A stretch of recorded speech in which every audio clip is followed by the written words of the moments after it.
Las señales del mercado, los personajes claves del mundo empresarial y todo lo que quieres saber en el ámbito de los negocios. Con José Tomás Santamaría, director del Diario Financiero. En la 100.1 esto es DF en Infinita.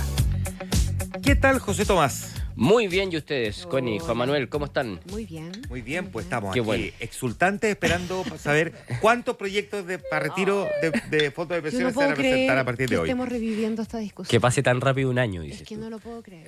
Que pase tan rápido. No solamente que pase tan rápidamente un año, sino escuchar a gente que en su momento se paró con traje de republicano, de institucional, de... Me refiero al diputado Raúl Soto, ¿ah? Lo voy a Ya. decir al tiro. Con Al nombre y tiro. apellido. Con nombre y apellido. Que, digamos que lo conocimos a propósito, lo conocimos bien, nada más públicamente, más después de el rol que asumió y logró tener en el debate del camino constitucional para abrir el plebiscito, etcétera, etcétera. Él en la presidencia de la Cámara, Álvaro Elizalde en la presidencia del Senado. ¿Se acuerdan o no? Sí. Súper institucional. Jugaba por los acuerdos, la seriedad, etcétera. Y hoy día es el guaripola de una rebelión de un partido del oficialismo para hacer lo que abiertamente es inmoral y está demostrado cuánto daño nos hace al final del día. Démosle un contexto, ¿eh? Eso. Tal cual, Dele. porque lo que comenta la Connie es probablemente lo que más sorprendió, ¿ah? Porque recordemos que hoy día, viernes 7 de junio, se acaba la veda ya de proyectos de retiro, porque hace justo un año se rechazó el anterior, el sexto. Lo que dice la ley es que si un proyecto es rechazado en su discusión en general en alguna de las dos salas del Congreso, entonces no se puede volver a presentar en un año. Eso ocurrió hace justo un año atrás y hoy día termina esa veda y por lo tanto se puede volver a discutir. Ya hay diputados que han planteado que van a presentar o que ya presentaron proyectos, Pamela Giles, René Alinco, pero como dice la Connie, probablemente es que esos diputados lo presenten no nos debiera sorprender, ha sido su estrategia desde un comienzo, en el caso de Pamela Giles, que ha liderado cada uno de los retiros. En el caso de un conjunto de diputados independientes de la bancada PPD, es el caso que más sorprende, en donde ellos hicieron esta especie, no sé cómo llamarlo, si amenaza, ultimátum, en donde dicen o aprobamos la reforma de pensiones o retiro. Esa es la lógica que ellos plantean. O sea, o aprobamos rápido una reforma de pensiones que le mejore las pensiones a los actuales jubilados o vamos a apoyar un retiro. Que de partida ya la lógica... ¿Por qué? Claro, o sea, si no haces lo que yo digo, voy a hacer algo mucho peor. Eso Digamos, se llama, es como... ¿Cómo se llama eso? sí, ya la lógica es al menos cuestionable y de hecho el ministro Marcel ha salido a cuestionar, bueno, las dos cosas. A los diputados que insisten con el tema ha dicho que son monotemáticos, pero respecto de lo que dicen este grupo de diputados de la bancada PPD, dice, es jugar con fuego y dinamitar la economía, digamos. Los esfuerzos que se han conseguido para lograr recuperar la economía es totalmente dinamitarla. A 4 años, además, de que se haya aprobado el primer retiro. Fue el 23 de julio del año 2020 cuando se aprobó el primer retiro. En esa época, recordemos que esto se discutió mucho, dijimos esto no se va a aprobar jamás, y se aprobó, y no se aprobó solamente una vez, sino que se aprobó 3 veces. Claro. Y en esa época también muchos economistas circularon por el Congreso advirtiendo los efectos que iba a tener. Partiendo por el presidente del Banco Central de ese momento, que era el actual ministro de Hacienda, Mario Marcel. Actual ministro de Hacienda. Claro, fue uno de los que más lideró la oposición. Se dijo que esto iba a generar más inflación, que esto iba a generar más tasa de interés. En fin, por supuesto también se dijo que se iba a generar un efecto en las cuentas individuales de quienes están ahorrando para sus futuras pensiones. Y la verdad es que los diputados, en ese momento, el actual oficialismo en masa, pero también muchos de la actual oposición, se sumaron para dar sus votos y aprobar cada uno de estos tres retiros. Ahora, en esa época lo que habían eran advertencias. Lo que tenemos hoy día son hechos concretos, porque Claro. hoy día conocimos lo que fue tener una inflación en el 14%, ¿ya? En el 14% en agosto del año 2022, ¿ya? el impacto que eso tuvo en las familias, digamos, que por supuesto no se debe solamente a los retiros, también se debió a un gasto fiscal excesivo fruto de la pandemia, pero que tuvo importantes consecuencias por el tema de los hagamos retiros. un recordatorio de las consecuencias que tuvieron los retiros.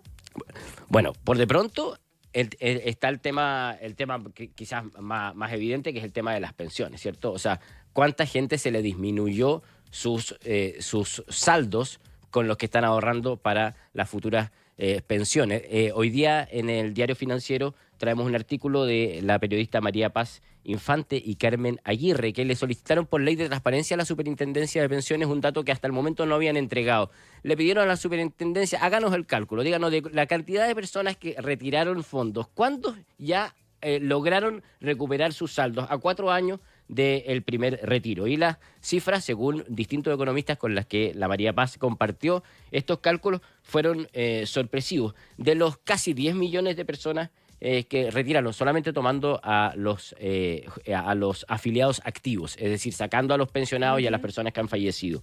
De los 9 millones, un 67% todavía no llega, o sea, 6.700.000 todavía no llega 4 años después al saldo que tenían al momento en que hicieron el primer retiro. Y en cambio, un 32% ya lo alcanzó. Es decir, la forma en cómo lo calculó la superintendencia fue, tomó cuánto tenían el mes previo al primer retiro que solicitaron, si es que tomaron 1, 2 o 3, independiente de eso, y lo calcularon con marzo de este año.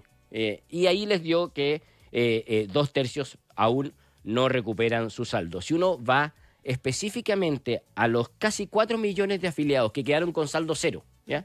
Que son los afiliados los 3.800.000 que quedaron con saldo cero, el 60% todavía no logra llegar a su saldo, ¿ya? Y esto se debe, probablemente según los distintos economistas con los que uno conversa, a que al perder todo tu saldo, tú tienes que empezar de nuevo a juntar, y no solamente juntar, sino que tienes que empezar también con todo el rol de la rentabilidad que tienes que generar en los fondos para alcanzar los saldos que te tenías previo a los retiros. Y la otra razón también tiene que ver con el mercado laboral, que muchas veces no ha acompañado, en donde también hay una fuerte presencia de trabajos informales, y que según los expertos es quizás donde uno debiera poner más foco en trabajar la informalidad del trabajo, porque eso no ayuda a mejorar, digamos, el saldo de las pensiones. Entonces, ahí hay un primer efecto que fue el efecto directo a las pensiones, pero también hay otros efectos que se generaron en la economía. Está la inflación de un 14,1%, que se dice fácil, pero eso afecta directamente el salario de todos los chilenos, digamos, ¿ya? O sea, es como que te reduzcan el salario en un 14,1% inmediatamente, con el efecto que eso generó en muchísimas familias. Los créditos, porque la tasa de interés tuvo que subir para poder reducir esa inflación, cosa que se ha hecho, y se ha hecho muy bien por parte del Banco Central, y también con el Ministerio de Hacienda haciendo una política fiscal bien restrictiva que ha permitido reducir esa inflación. Pero las tasas de interés de los créditos han subido, y probablemente el crédito más afectado ha sido el crédito hipotecario, ¿cierto? Y eso no depende solamente de la tasa, también depende del daño que se le hizo al mercado de capitales, ¿ya? El mercado de capitales salieron 50.000 millones de dólares de los fondos de pensiones, y eso le hace mucho daño a los créditos hipotecarios, que son los créditos con tasas largas. ¿Por qué razón? No solamente por el monto de la tasa, que lo hace más restrictivo, sino que también porque los bancos empezaron a pedir nuevas condiciones. Ustedes recordarán que en Chile se daban créditos hipotecarios poniendo un pie del 10%. Hoy día eso ya dejó de ser, digamos. Hoy día los bancos piden 20%, y juntar esa plata es mucho más difícil. Y lo mismo el plazo. Antes te daban crédito hipotecario a 30 años, eso se redujo a 20 años.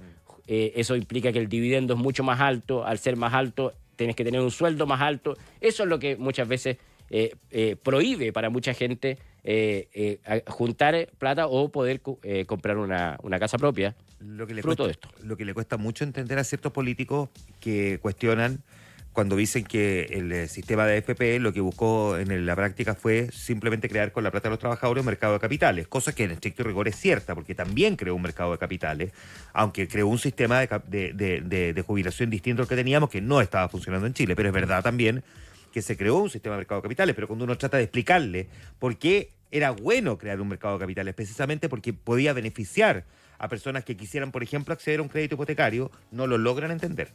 Y tú le haces la cuenta a la vieja, así como del almacén, y no lo logran entender. Y tú decís, ya, entonces estos son obtusos, son tontos, o es una anteojera ideológica. Y eso es un problema, porque hoy además tiene un impacto, porque cuando tú tienes menos crédito hipotecario, tienes mayor dificultad para vender stock y después generar, por lo tanto, nuevas construcciones, contratación de mano de obra, venta de insumos y activar la economía a través del sector de la construcción, ¿no? Sí.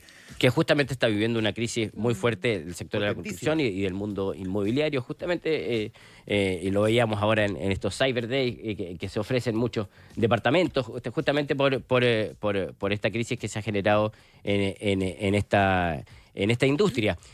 Ahora, ¿qué es lo que hay detrás de esta arremetida de estos parlamentarios del PPD? Probablemente también hay o no probablemente, hay una estrategia, uno podrá decir errada o equivocada, para tratar de presionar a que apure el tranco de la discusión de la reforma de pensiones, ¿cierto? De la reforma de pensiones. No de la mejor manera, jugando con fuego, como dice el ministro Marcel, pero ellos lo que buscan es que se apure el debate de la reforma de pensiones. Lo dijo ayer el ministro Marcel también en un seminario que hubo de la SOFOFA, que justamente tenía que ver con... El título del seminario era Nuevos vientos de la economía 2024, cómo reactivar la inversión. Él decía, ojalá fuéramos también impacientes, o necesitamos un poco más de impaciencia, digamos, en varios debates. Y él decía, el debate de pensiones también es un debate en el que debiéramos tener más impaciencia y acelerar más ese debate, porque es cierto que uno ve el debate político más bien detenido en la que está en la Comisión de Trabajo del Senado, que dirige el senador Moreira. Ahora, acá la negociación en pensiones se está dando a dos bandas.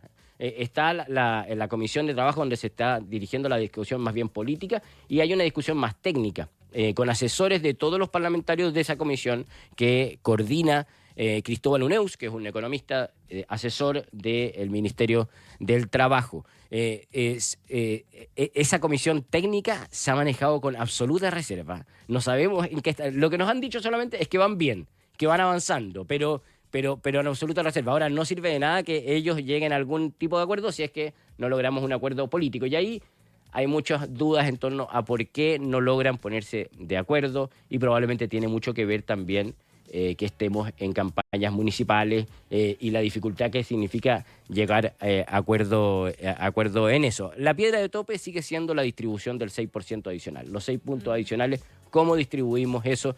Hoy día está en 3 puntos y 3 puntos de cuentas individuales y 3 puntos. Dijo recién el presidente Gabriel Boric, que está siendo entrevistado en CNN, y él planteó sobre este tema. Dijo, partimos planteando que el 6% debería ir a solidaridad. El realismo político demostró que eso no flotaba, cedimos y estamos en un 3-3, y esa es una cifra bastante razonable. 3-3. Todos sabemos que el 3-3 tampoco flota.